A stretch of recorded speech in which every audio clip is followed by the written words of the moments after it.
Recreational marijuana is just days away in Ohio, and the plans have been in the works for months after voters approved issue 2, and demand is expected to surge. But before you can buy it, someone has to make the product. And tonight, I-Team reporter Christina Williams is giving you an exclusive look at what's happening in Toledo as cultivators work around the clock to grow green. It's expected to become a billion-dollar industry, growing weed from seed and sending it off to dispensaries across the state. In a matter of days, adult-use cannabis sales are expected to go live in Ohio. Here in Toledo, there are grow operations working to make sure there's enough supply to meet demand. 24 hours a day, 7 days a week. Growing weed is a round-the-clock task.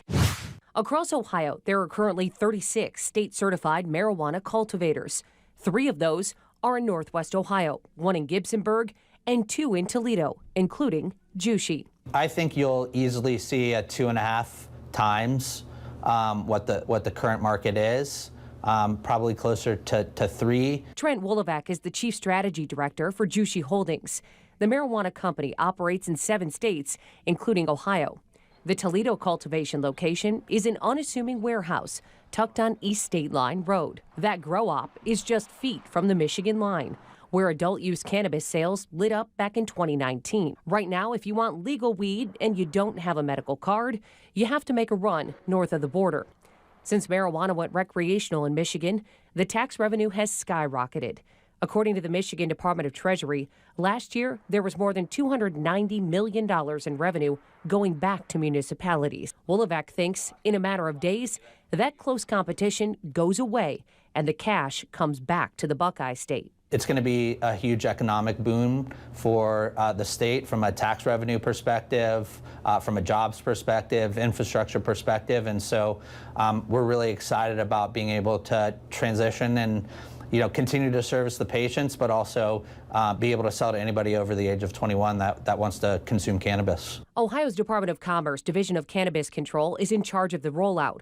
Right now, current medical marijuana license holders are applying for adult use licenses at their current locations.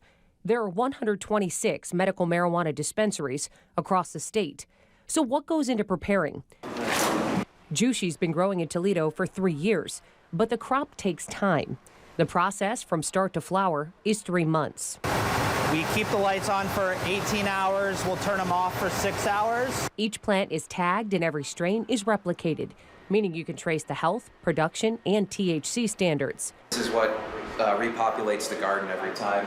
So you grow a plant, and you just take a little cutting about 6 inches off of it and then put it in this rock wool cube. It gets these nice roots. There are 1,000 plants in the flower room, which translates to 250 pounds of weed. After 3 months, the product is dried and sorted.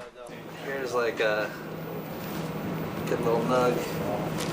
So here, what you're seeing is finished dry flower. Then weighed and packaged for sale. This can probably fetch anywhere between, $3,500 to $4,500 a pound at retail. And there's 12 pounds. And there's 12 pounds here. Yeah. Right now, it's a small operation on East State Line, but the company purchased all of the surrounding land and is already preparing for a major expansion. Jushi's goal is to have a perpetual harvest. So right now we have around a 10,000 square foot building. I think you'll see that go up to a 40 to 50,000 square foot building, which would allow us to have anywhere between 15 to 20,000 square feet of actual canopy, meaning where we flower our plants. So as the market grows, they're ready to roll. Adult-use marijuana sales are expected to begin any day now across Ohio. And at this point, the Division of Cannabis Control stopping short on giving an official date that sales go live, simply saying there's no one singular day for the state, that each spot will get a permit once they meet the criteria to sell. Reporting for the I-Team, Christina Williams, 13 Action News.